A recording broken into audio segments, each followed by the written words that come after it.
just like with the microphone. Yeah. Just so you know, it's bi-directional. Like, hey, hello. This is John Davey. My guest today is Raymond Little. Say hey. Hello. Do you ever put headphones on when you do this? No, I don't need to hear it. I mean, it's like I do it just because I like to listen to myself talk. It's weird, like it's like it puts you in the place even more, like yeah. I found when I was recording music, I never, like, even if I had to wear headphones, you know, to hear other people who were playing with me or something, I would still never. I would always take one ear off. Sure. Just because I can't, like, it's too weird to just hear it through the microphone and not myself, and then it produces a strange result in the actual recording. But and like guitar, like I'd like to hear like my actual amp, like with one ear. Yep. Rather than what's coming through. Yeah.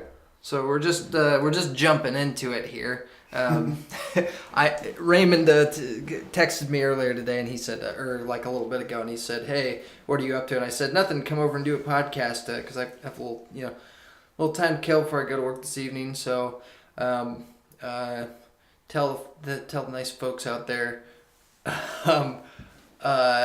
about your life in Forestville a little. Maybe just starting with the house that you built. Yeah, I'm building a house out in Forestville. Well, I'll start with, I guess today my truck broke down about a week ago. Clutch went out. So I live about a 15-minute drive outside of town. It feels like you're in the middle of nowhere, but it's really not that far away. Yeah.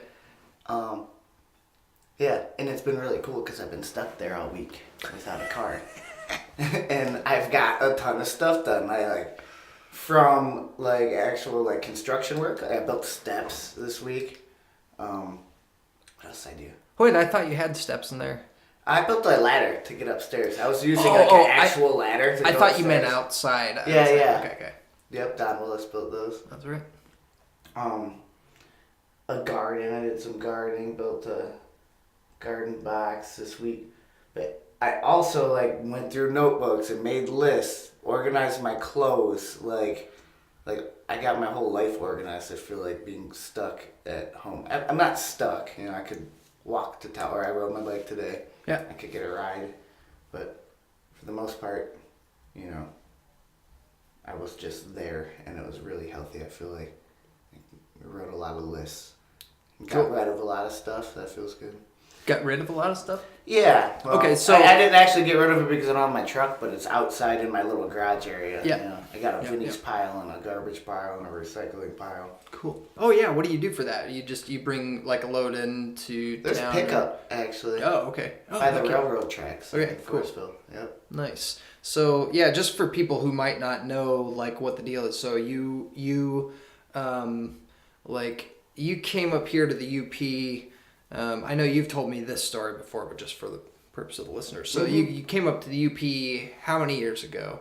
About 10 now. 10, okay, yeah. And then you're from downstate Michigan. Yeah, Ann Arbor area. Yeah, and you've sort of been back and forth in the last handful of years, right? Yes.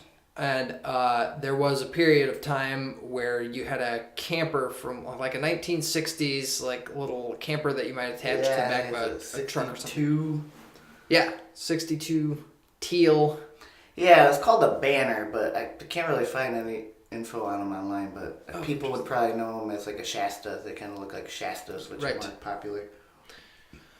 And you had it parked at, was that at Ryan Cherry's place or Mike somewhere? Nicosia, my buddy Mike. Okay. Right next door to Ryan's. Okay, so turns out though it was area. on state land by about 10 feet.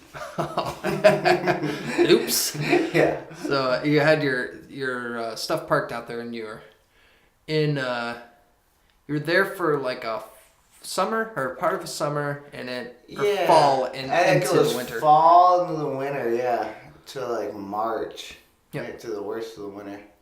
I did cheat and went to Arizona with Tommy for a week or two. That's right. So then you went downstate. You were there for a couple of months, and you were sort of getting agitated being in the burbs again, right? Yes. And among other things, you ended up coming back up to the UP. Yep. And you're like, okay, well, I got to figure out a place to live now. It's not in the camper. Not in the camper this winter because it's like too hard, Yeah. Roof's leaking or whatever. So Yeah. then you just set to the task, I guess, late last summer. Or no, it was during summer. You started in, around July, early July, I think. Right. Last year, the bugs were horrible when we started. Yeah, and so you basically had a structure and a place to live by the time, and a fireplace and stuff like that by the time that winter rolled around. Yeah. And I mean, it was a pretty mild winter, but Yes. But yeah, so that's long cool. but mild. Yeah, that's true. Still dragging on, I feel like. Yeah, I know. Yeah, it's even cold today. Yeah. My ears, I had like a really bad headache at one point on my bike ride today from my ears being cold, Yeah. like it's kind of like an ice cream brain freeze thing. Yeah. I had to stop and it's just, I rode like this too. Yep. I was riding my bike a couple of days ago, and it was it was a really nice. I actually rode all the way out to Harvey and back on the nice. bike path. And that's actually really. I thought it would be a little tougher of a ride than it ended up being. Pretty flat, right? Yeah, it's pretty flat because You like have when a you're nice driving, yeah, it's a road. It's like a road bike. I mean, it's not anything fancy, but it does a trick. Does it like feel good to ride it? Yeah.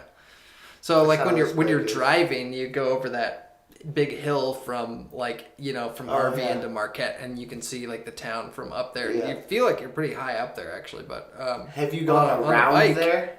That like little side road? I didn't know that road was there for years. that like that goes by the There's like beach houses and stuff. yep. Yeah, that's the way I went. Oh, cool. That's cool.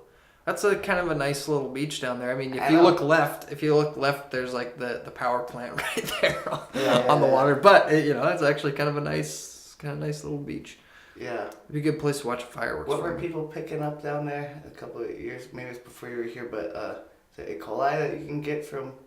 Oh, And it was like right at that beach. I have no idea. Yeah. That sounds. I mean, there's like this old. It's almost there are like elements of that beach that have almost a post-apocalyptic like I vibe because think there's that's where like the sewer comes in there. Oh. So like poop and stuff. And Oh, that'd be like further down because isn't there like the water treatment plant or something down further? yeah. I'm actually not very familiar with that area. I feel like I was saying it's like a nice beach, and now we're getting into like E. coli, and there's like. Well, yeah, that's nice stuff. Well, okay, so but one of the things is that in the summer, so if the water's warm for long enough, basically you can get maybe it's E. coli, but it's something from like goose shit or seagull. Is it? Shit or Yeah. something. And I think human waste is probably shit in general. I'm thinking. Because I only hear about people were getting it like specifically right there.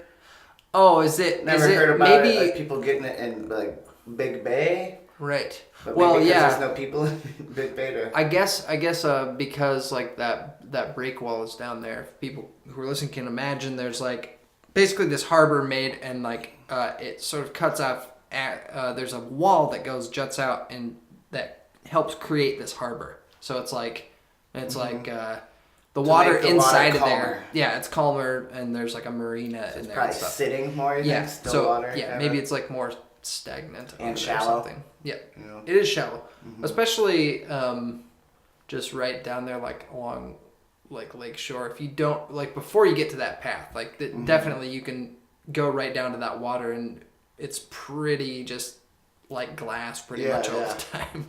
Yeah. So I've heard stuff about that, but maybe Knowing that, would further you out. still jump in there this summer, or would you just like rather go down the road a little bit? Play it safe? I like.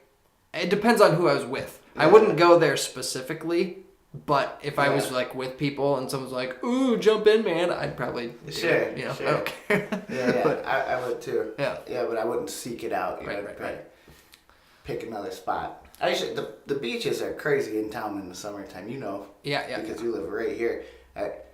Last summer, I don't want to be in town working or something like that. I gotta run down and jump in real quick. And sometimes I couldn't even find a place to park. I know. Yeah, it gets packed. The field over there. Yeah. It's pretty crazy. Yeah, there's it starts getting real crowded even on just, nice days in April, people are out even before the water's warm enough to get in really. Yeah. There's like people playing volleyball out there. Yeah, people are already Suntanning. kind of summering it up. I saw the other day when it was warm out. Yeah, I think my neighbors from upstairs were out there playing hacky sack when you first came in. Yeah. So that's a topic I could talk about. It would be a short topic. This is the third time now, probably less than a month that I've seen the hacky sack. And I have not encountered hacky sack in years. I actually played at the Wooden Nickel a few weeks ago. Nice. This guy comes out. He's like, "You want to join?" You had two of them. There's two guys, and I'm like, "Yeah, dude. Like, why not?" I'm like, "For real? Like, yeah, hacky sack, huh?" Like, And it was a good one? Oh yeah. It wasn't bouncing too. Yeah, and I was like, I don't know if I'm any good, and they were like, us either, so we were all kind of on the same level. And I could just do that. I could do that for a while. Oh yeah. Like it just yeah. Once you start, it's like hard to stop. I sort of forgot about hacky sack. Exactly, that's what I'm like saying. Maybe it's making a comeback. Is it like our generation bringing it back because we miss it, or are the kids bringing it back? That's a good question. I think these guys who are playing outside just today they're like a little bit younger than we are, maybe by a couple of years. But yeah, I don't know. That's a good question. Where do you buy hacky sacks? Spencer Gifts. I don't know. I remember. Yeah, you gotta drive down to Madison from up here. Or at least Appleton. Yeah. You could just make one and get some beach sand and or some silicone beads or some beans. That's all I got with the hacky sack, though. I just miss it. Yeah, man. Me and my friend why did it stop? Yeah, why did it? People are like, I had enough. This is boring. Yeah, I wonder if there was some cultural event or maybe a famous comedian made fun of it or something. Yeah. Because the human brain didn't change that much in the last 10 years. Yeah, and it seems like it was big in the early 90s. Like I remember being a little kid and seeing college students playing hacky sack. Me too. Do you remember big pants where you were? Oh, I remember kids with like giant pants. Oh yeah. Like Jinkos. Do you remember like and black Lee pipes? Yeah. Yeah, black. And they could sometimes land the hacky sack easier because their pants are like a foot wide. Maybe that was what sort of helped that trend start, was just hacky sacking. Or so like Slipknot and hacky sack. Yes, Slipknot and hacky sack. Yeah.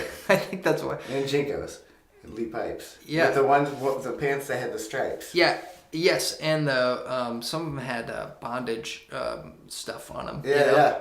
Now, how did the stripe thing is? I had a pair of them. Lee's. Yes. Lee pipes.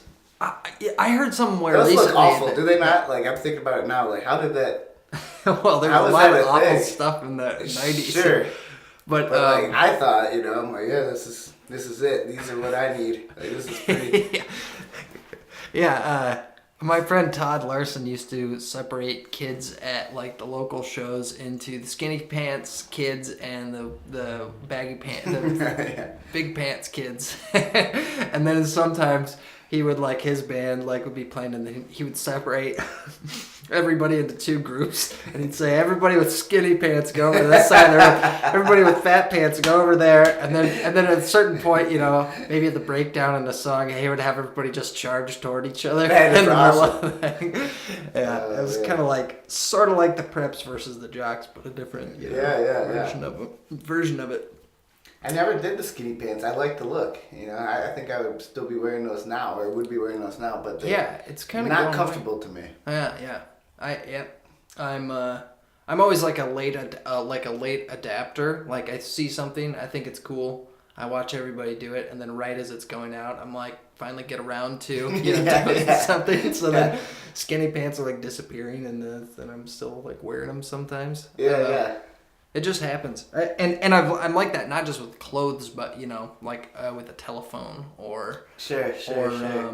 Starting a podcast or a YouTube channel actually, because that's been part of the podcast is I've been making YouTube videos for this too. So it's like, are we on video now? No, not the conversation ones because they're so long that I can't.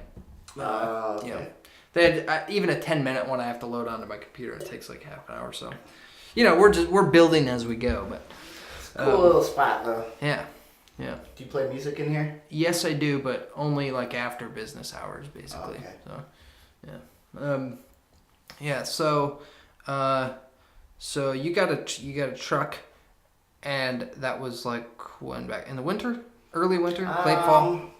When did I get that truck? I want to say late fall, I think. Okay, and you sold your old Ford Explorer to Corey. Corey. Did you hear that story? It's pretty funny. No. He called me. It was maybe 2 months ago now, I feel like. And he's like, "Do you have a spare key?" I'm like, "No." He's like, "I can't find the keys anywhere." And I'm like, "Where are you?" He's like, "I'm at work." I was just happened to be on 41, almost to his work. And I just like pulled in there, helped him look.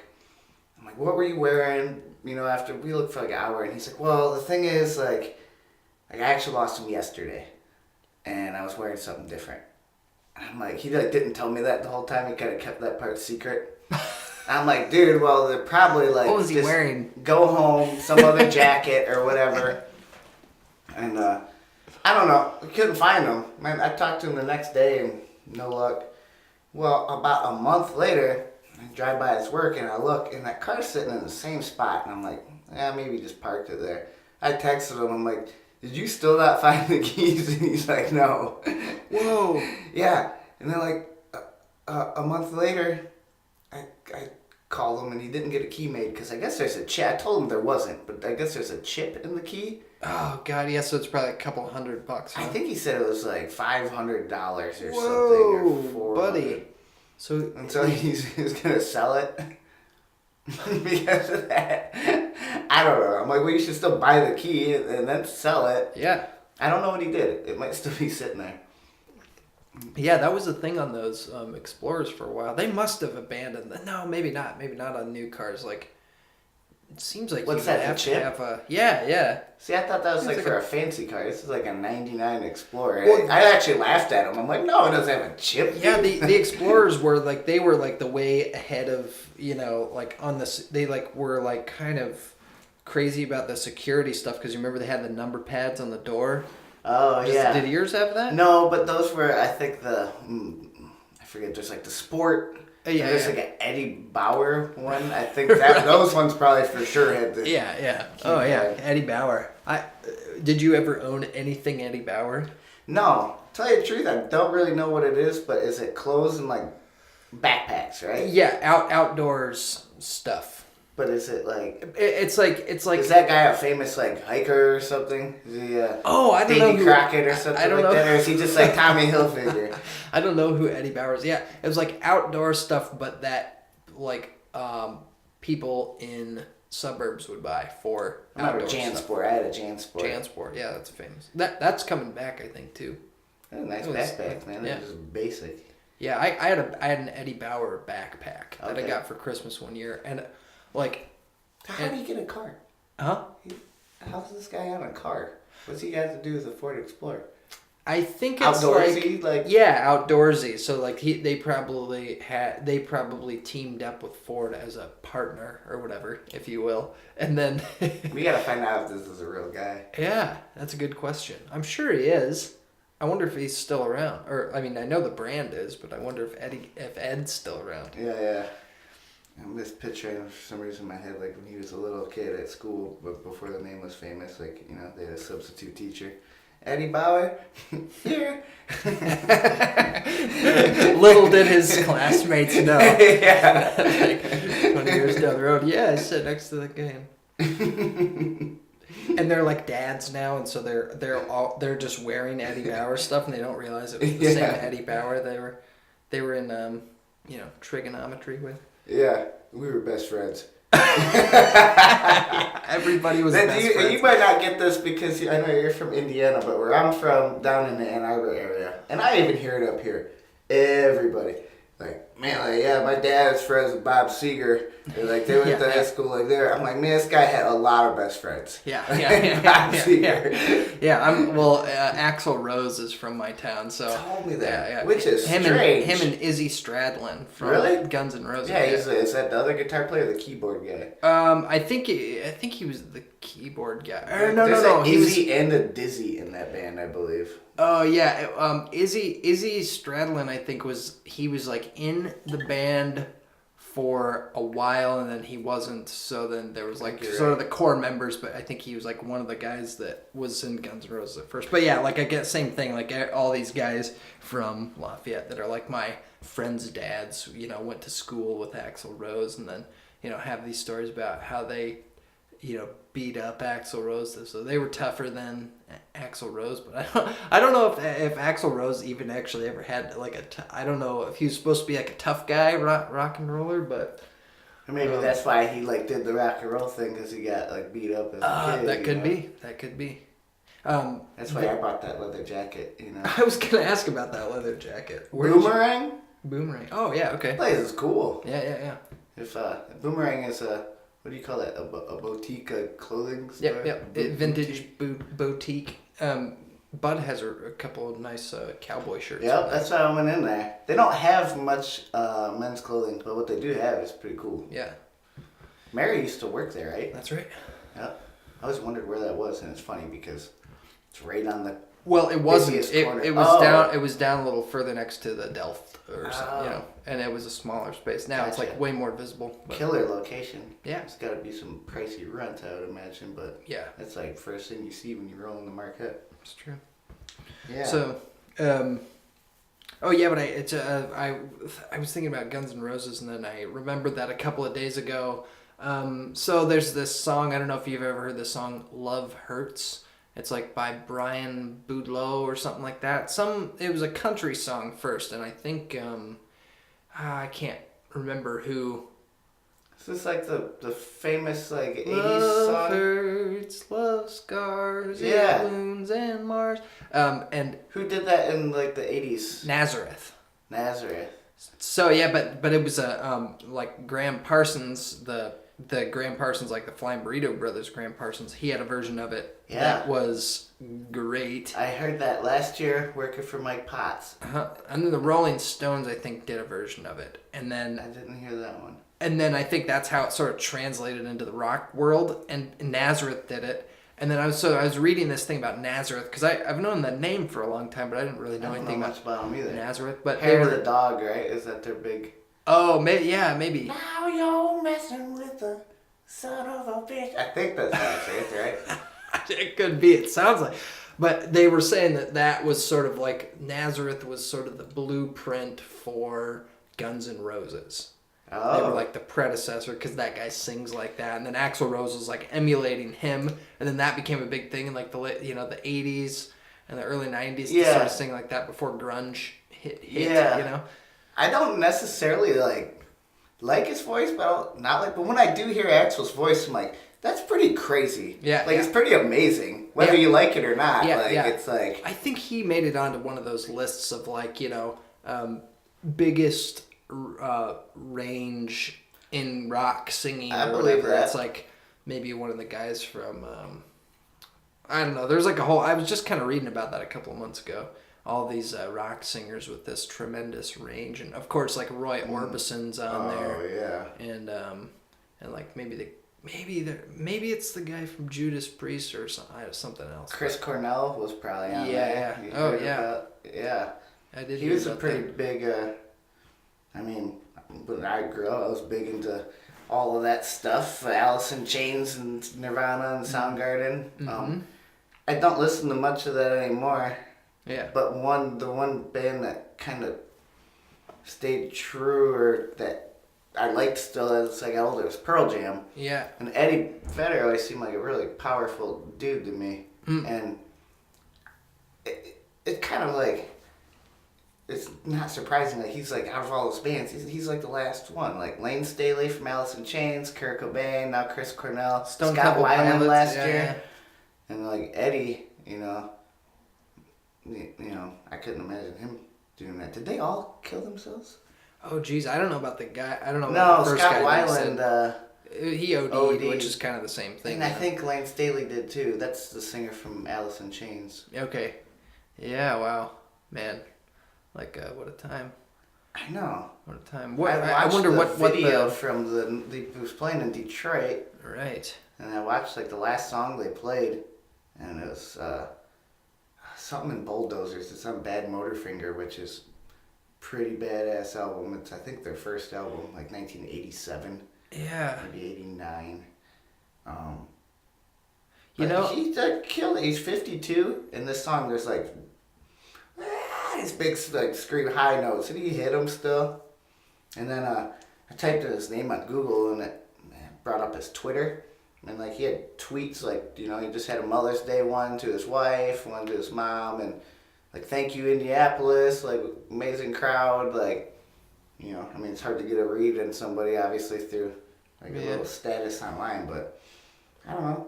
I mean, you watch this footage and he's like playing the show and into it. And right. It's like a lot of times it seems like there's like at least, you know, a couple of weeks of sort of like no off the radar, like slide into, you know, spiral. He's got two young kids with a second wife. I think they're around like 10. I was reading.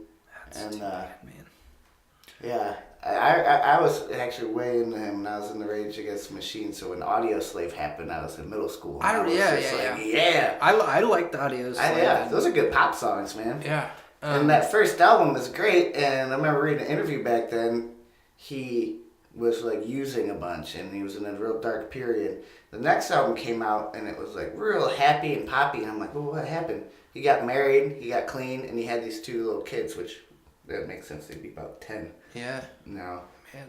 And supposedly he's been clean since then, and his wife said she didn't see it coming, and it was like a shock to everybody. Yeah, I guess like, you think he like used for like the night before or that night for the first time in like a decade, and he's just like, fuck it, you know, I don't know. Who knows, man? It's hard, it's hard to know. Like, yeah, it's crazy.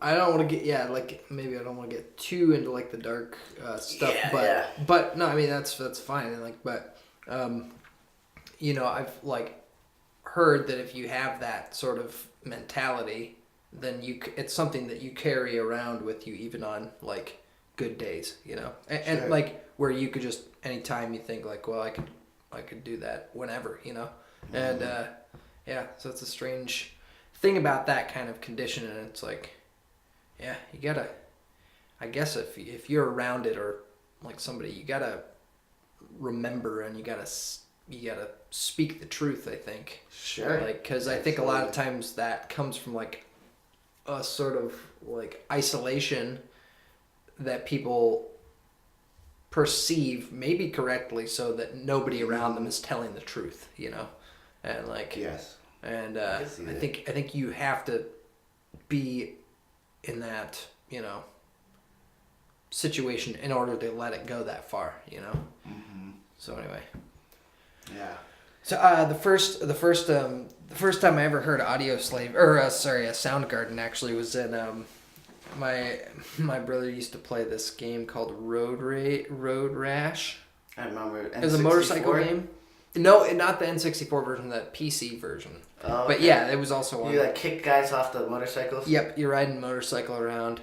Yeah, pretty fun. Racing, game. Yeah. And you're going through like sometimes cities, and you might accidentally hit a pedestrian or something. And you're kind of like, they had all this series of like videos in between that were sort of like kind of made this story. So, you know, it's like tied the game into like as you progress and get a nicer motorcycle and better weapons and stuff. Yeah, it's like the original Vice City or GTA. Yeah. Kind of. Except it's like a racing game, just you know. But like the hitting of the pedestrians and the but violence. The whole yeah, exactly. The whole like motif of the game though was like early 90s grunge plus motorcycle racing, you know. Okay. So like, I wonder if this had the same soundtrack, because my cousin had this game for 64, and there's a song in there by Sugar Ray. Remember Sugar Ray? But it was like heavy, like punk metal kind of stuff. Yeah. And it was, oh my god, this can't be the same band. And I guess that's what they used to do before they were Sugar Ray that we know. Well, in this game, like, you could go to the game menu, and then there were like bonus features, and it had a Soundgarden music video. Do you remember what song? I don't know, but I remember the part of the video where they're like looking down, like the camera is aimed directly up, and it's looking out of a trash can, and then they're like singing and playing guitar into this trash can. Yeah, I don't remember. Maybe Black Hole Sun. It might have been Black Hole Sun. Yeah. And then it was sort of like these like psychedelic colors kind of too. Dude, it might have been Black Hole Sun. And then there was like some other grunge band that I never heard anything else about. I don't remember their name, but that was my introduction to. And I already had kind of like some conception of like, you know, grunge as a kind of like style, or that it existed in the world, but I didn't really have any exposure to it, you know. Outside of like me walking past, you know, Hot Topic in the mall or whatever. Yeah. I don't know. So that was sort of like the context. So I think like Soundgarden actually was sort of my introduction even into that world, even before I ever listened to anything by, you know, Alice in Chains or you know, whoever else from that, Pearl Jam or anything. Pretty amazing how that all even went down. Like, I remember seeing a David Lee Roth like interview or something on like VH1 15 years ago. I was probably 15 years old, and he was just like kind of complaining about grunge. But he's like, the interview was probably in around 2000, but he was talking about when grunge. He's like Uncle Rico basically. Yeah, and he's like, I didn't get it. Like, we were all having like the time of our lives, like. You know, he's talking about like 80s, like girls, Panama, all that stuff. And he's like, like the 80s were so fun, and everybody's partying and smiling, and then like these guys want to do all this sad, dark stuff. He's like, I didn't get it. Yeah. You know, and it is kind of funny how like, it was Motley Crue had the stage, and then it was Nirvana. Yeah. Strange. Well, people like, you know, sick of, you know, this. I was talking to this guy a couple of years ago. I went with my friend Matt Watley to this this studio in southern Indiana where this guy had this big studio in his house. And it's like, I mean, it's like a huge, like, very tall ceiling. I mean, like, gigantic Neve board. It's like a pro studio just in this guy's house. Like, he's a farmer, but he also owns a studio, and he's a sound engineer. Kind of interesting guy, but that's good. They were tracking for some, I don't know, just like blues dad's album, and he brought in his like studio musicians, and one of them was this guy who was like playing the piano on this one track, and he was like he was talking about that same thing too. He was like when he was like a teen or like in his 20s, I guess, he was like playing in kind of hair and glam bands in Indianapolis, and he said there were like 8 or 9 clubs that would have like rock clubs in Indianapolis, and he said, you know, they would just be playing that circuit like 3 or 4 nights a week. They would play a bunch of different sets at all these rock clubs around Indianapolis, and they were like making money, and they were having the time of their lives. So they were kind of like the underground, or, you know, like the sort of like lower tier version of those huge bands that were doing the same thing. But they were playing the same kind of music. And then he said, like grunge hit, that none of them saw it coming. And then within like 6 months, all of those clubs, except for like one of them, had closed down. Damn. You know? And it was just started overnight. One day. Yeah, exactly. I don't know if we really have exactly any sort of example like that of something, because you can see trends coming. I think that must be what it is. Yeah, from like a mile away, right? Exploded out of the Northwest. Yeah, Washington thing. Yeah, it is. It's pretty amazing. I always had this thought of because when that hit, everybody started, you know, probably the holes in the pants and the flannels were a pretty big part of that scene, I think. I always pictured, like, by the time it kind of made its way to the UP, which is usually the last place anything hits, but, like, I just picture, like, these old Upers, like, well, what the hell? Like, we've been doing this for years. Because pretty much, like, they're dressed like Upers almost, you know, it's kind of like a Uper look. That's true. One thing I find interesting, I was thinking about this Chris Cornell thing and this grunge thing. Glad we talked about this because I was thinking about it earlier last night. But one of my favorite bands of all time, maybe my favorite, is the Meat Puppets. And they're still playing. They're probably about 60. They're still putting out albums. I don't think they sell very many copies, but They're still great albums. Managing their money wisely. Probably. Yeah, you know, and they're funny. Like, they got real lazy in like a good way. Like their songwriting's really like chill, but still meat puppets and what's I gonna say? Oh yeah, so I just find it interesting that they're still doing this. Like a huge influence on Kurt Cobain. Yeah. You know, Unplugged and Nirvana Unplugged. Yeah, Three yeah. of those songs were meat puppet songs. Oh. Their first album came out in '81. You know, Nirvana's first album was what, '89, and yeah, just I think they had a huge part of starting that scene. Just a huge influence on Kurt Cobain, and I don't know if you can say who invented grunge or anything. A lot of people say Neil Young did or whatever. It doesn't really matter, but I just find it interesting that like those guys, and they wrote like real sad songs and stuff down like back in '81, and they're still doing it. Yep. You know, they didn't overdose. They didn't.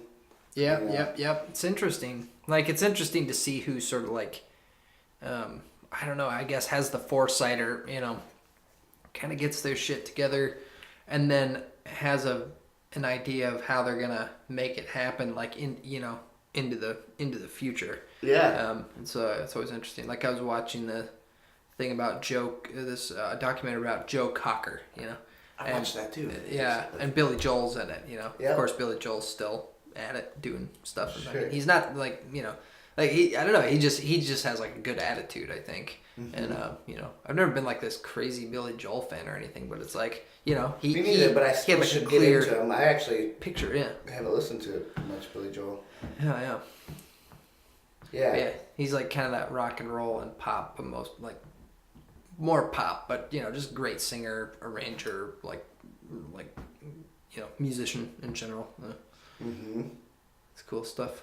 What I was gonna ask you something else. I was gonna ask you something else too. Oh, we should talk about our mutual love of Willie Nelson here. Wow, this is so weird because you know what? You won't believe it. I didn't even bring it up. We started talking about it, but I was thinking probably an hour before I got here about Guns N' Roses. I think it came from Chris Cornell thought. Yeah. Like, and we talk about Guns N' Roses, and I normally, you know, don't talk about Guns N' Roses on a daily basis. Right.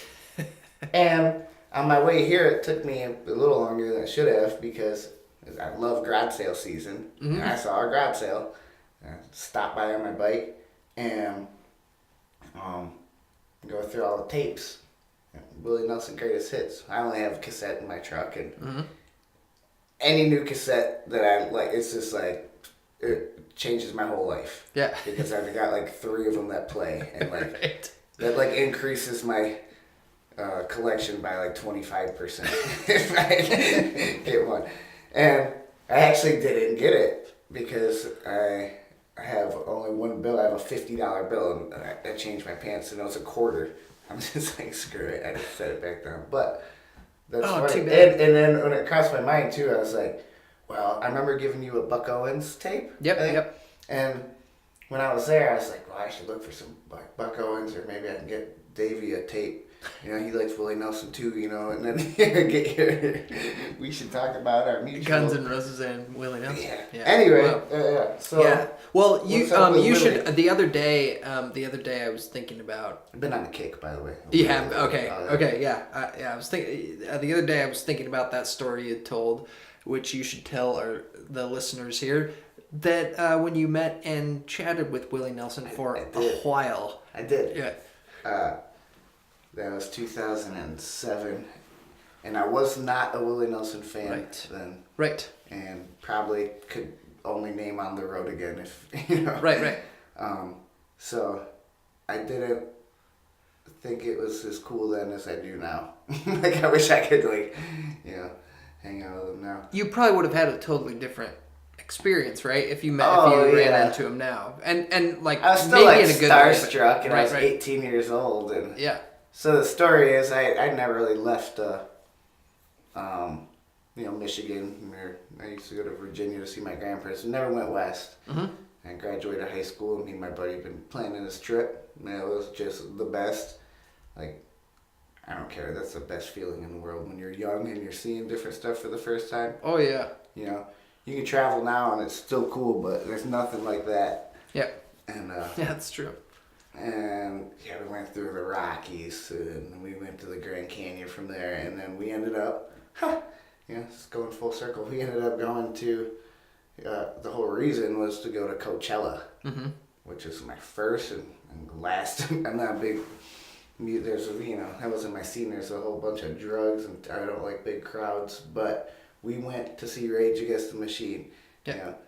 18 and like those were, big part of me and my buddy Gilbert. Big part of our lives growing up was Rage Against the Machine and all this grunge music that we were talking about.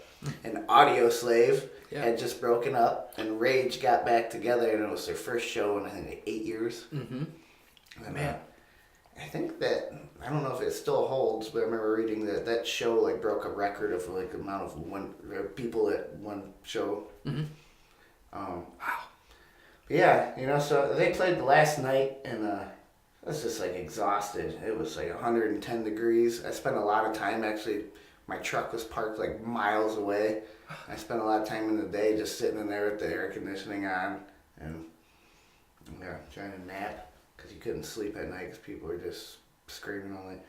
But yeah, we went in and we wanted to get in early to get a good spot for Rage, and when we got there, Willie Nelson was playing, and we didn't really watch, and we were probably, that crowd was so huge, we were so far away at the time.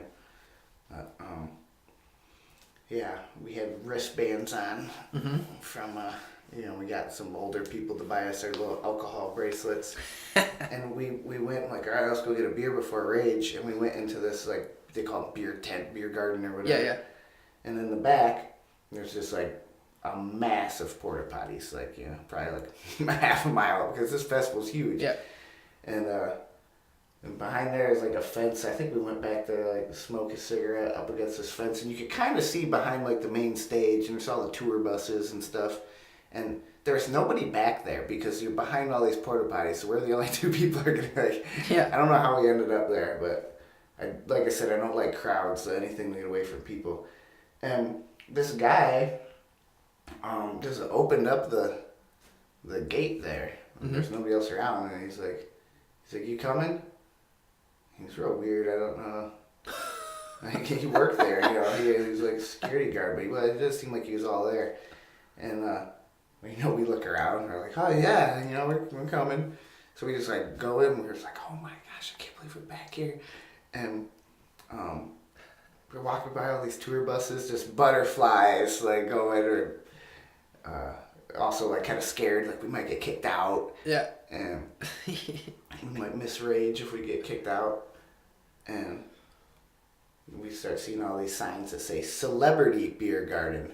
And throughout the show, all day at Coachella, they showed like on this big screen, like just all these celebrities like drinking back there. I remember like Johnny Knoxville, Flea, Paris Hilton. I just remember like seeing these faces, and I'm like, dude, let's go drink beer with Paris Hilton, like, And me and my buddy are giggling like hard, and it was like a maze. Yeah, like we're like following this like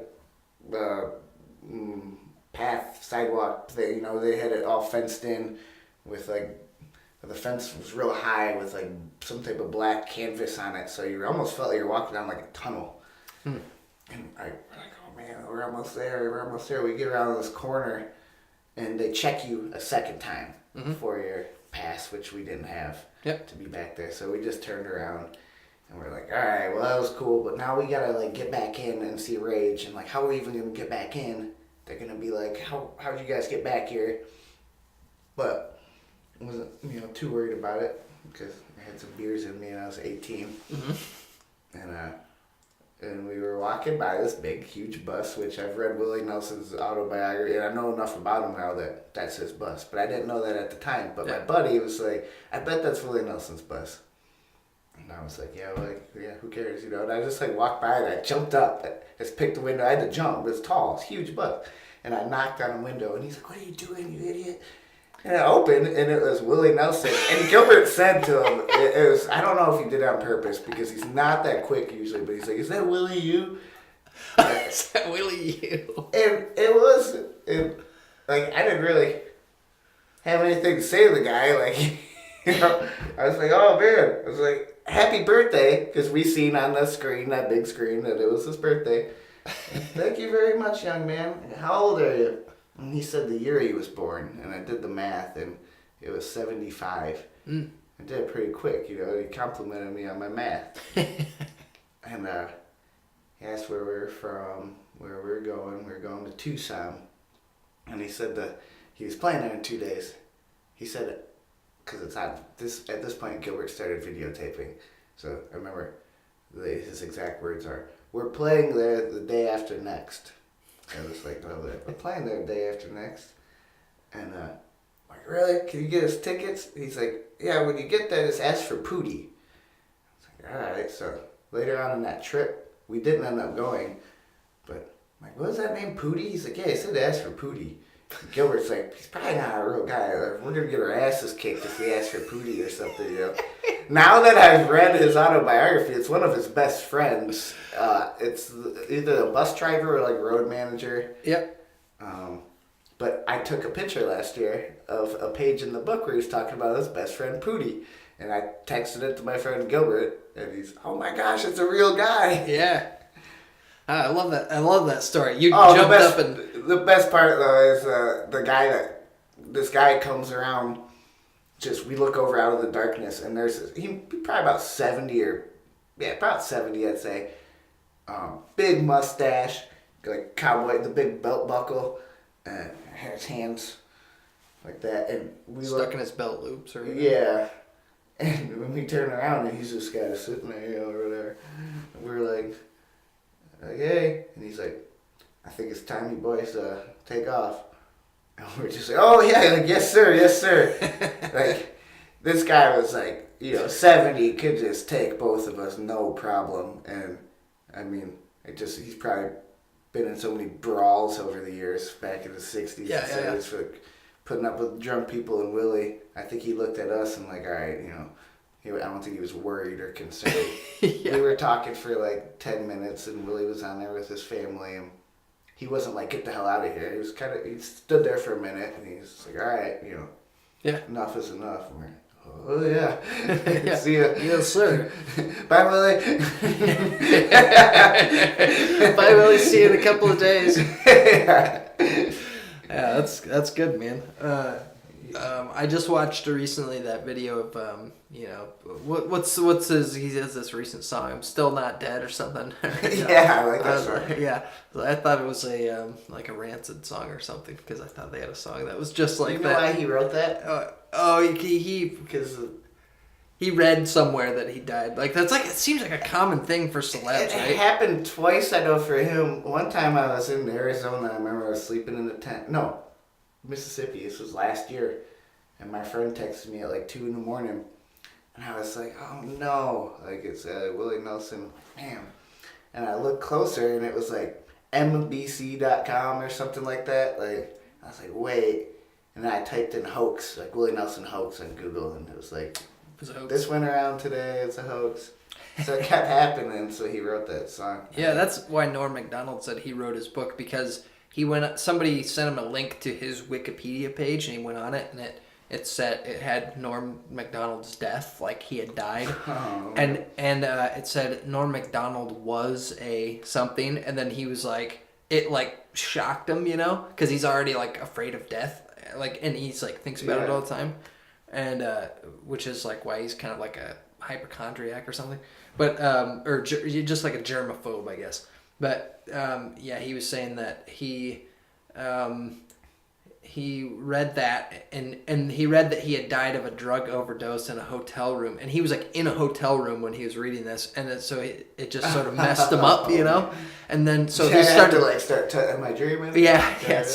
So he started thinking about his life in terms of like what he was. So sort of like just objectively, he's like, well, what is my life? And of course, he's gone on now like a bunch of shows saying like, he's like, what was I gonna do? Because like most of my time is spent finding food and then planning when the next time I'm gonna eat food is. I love Norm Macdonald. Yeah. I think maybe somebody put that on there because like people tease him a lot, like that his career's over because like he hasn't had like a hit movie or anything like that. He jokes about himself. Like, yeah. Well, he's not really like ambitious, you know. Yeah. And he also knows that kind of like. You know, I've heard him talk about like if you have one hit anything, like one bit on a, you know, whatever, anything, basically you're pretty much set up for the rest of your life with work, you know, if you want it. Like and he was describing all these sort of tiers of like TV stations, you know, that have, you know, ever more diminishing like viewership, but you can still get paid to be on these TV stations and do this or that sort of work, do commercials or whatever, you know. So he's like not worried about it, and he's not like super ambitious, but he still does get these like, you know, hot, like paying gigs, and he's been doing stand up the whole time, like except I guess when he was on SNL. I'd love to go see him do some stand up. Yeah, he just put a new special out. Oh really? Yeah. Where do I watch it? It's on Netflix. Really? Yeah. Norm Macdonald's on Netflix? Yep. It's called Hitler's Dog. Nice. That stand-up that he did on that, what's that, Letterman? Yeah. That was amazing. So good. Yeah, it was amazing. Yeah. What's he say about smoking in that podcast? He's always holding that cigarette. He's like, yeah, it makes you look cool. And it gives you something to do. Yeah. Well, let's see. Let's think. So you rode your bike into work or into town today. How long did that take you from Forestville? 40 minutes. 40 minutes. Okay. Mm-hmm. Yeah, that's not bad. It took 550 way. Okay. I mean. So actually, you came here like down, like Lakeshore this way? Yep. Yeah. Okay. Cool. Yeah, right by, you know, hopped on BioLife down there. Yep. Yeah, it wasn't bad at all. Well, cool. So it seems like a nice day for a ride, especially like once you get going, you start. Yeah. Once again, man, if I had my truck, I would have just drove to town. All these good things keep happening, and I having a bike, or I mean, I having a car. Yeah. It makes me think, you know, maybe you just shouldn't have a car. I want to get to that point someday. Yeah. Well, winter's coming on too, or you know, winter's. I say winter's coming on. It's not even summer yet. See, that's what it kind of living feels out like. in the woods, though, I would just have a truck with no plate on it, drive it up and down the road, and get firewood and stuff like that. But I wouldn't go to town with it or anything. Right. Well, maybe this is a good place to wrap things up. We've covered a lot of different kind of territory. I feel like we've talked a lot of '90s stuff, huh? Yeah. Hacky Sack, Jinko's, Chris Cornell, Norm Macdonald's '90s. Yeah, totally. And I don't know what's it called. Lee Pipes. Lee Pipes. Yeah, Lee Pipes. All right, you've been listening to Have a Good Time. I'm John Davey, your host. My guest today has been Raymond Little. I hope you guys join us for the next conversation. Thanks for listening. Have a good time.